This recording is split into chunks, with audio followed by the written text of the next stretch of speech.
मैं इबोला हूं। तुमने अर्थात मनुष्य जाति ने ही मेरा नामकरण किया है। मानना पड़ेगा तुमको, नामकरण करने में तो तुम अतुलनीय हो। मैं भी कोरोना परिवार से संबंध रखता हूं। तुमने ही मुझे सार्स महामारी फैलाने के लिए जिम्मेदार ठहराया था ना।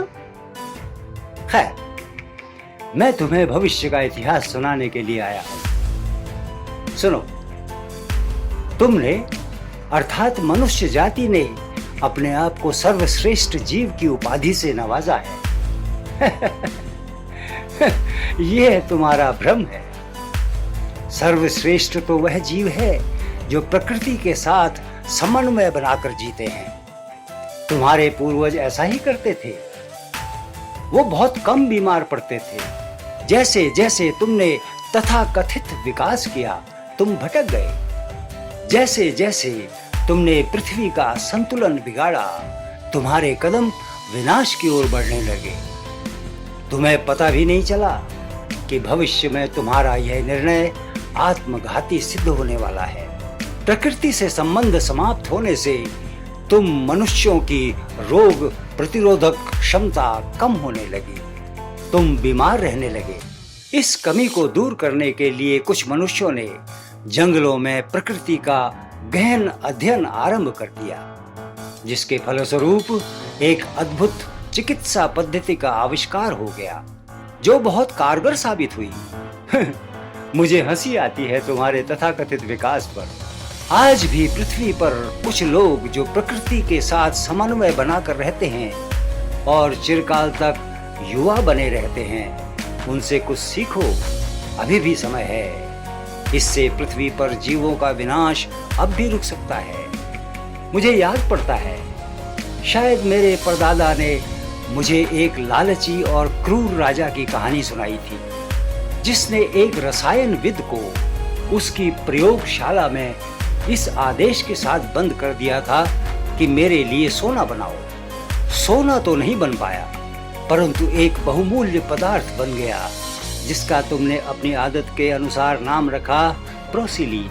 इसके साथ ही आधुनिक रसायन विज्ञान का आविष्कार हो गया।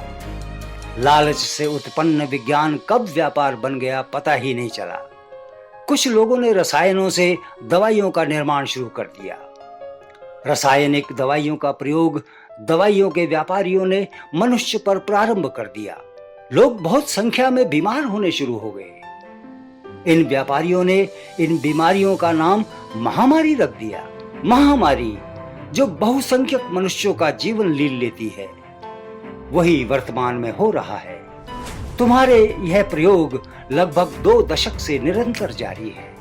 इन व्यापारियों ने सबको इस भ्रम में रखा कि इन बीमारियों और महामारी से केवल इनकी औषधियां ही निजात दिला सकती हैं। यह भ्रम वर्तमान में भी जारी है। यदि यही स्थिति रही तो पृथ्वी पर केवल व्यापारी ही बचेंगे। उनके पास धन के अंबार तो लगे होंगे, परंतु खाने के लिए, पीने के लिए, सांस लेने के लिए कुछ भी नहीं बचा होगा। अंत में इन व्यापारियों का अंत भी दर्दनाक और भयानक होगा, और एक बार फिर एक अंधे युग का अंत होगा। भविष्य का इतिहास बताना मैंने ब्रह्मांड के रचयिता के आदेश पर अपना कर्तव्य समझा, और ये बताते बताते मैं भी भावुक हो गया हूं। शायद स्वार्थवश, क्योंकि मेरा और मेरे बंधुओं का भी अंत हो जाएगा।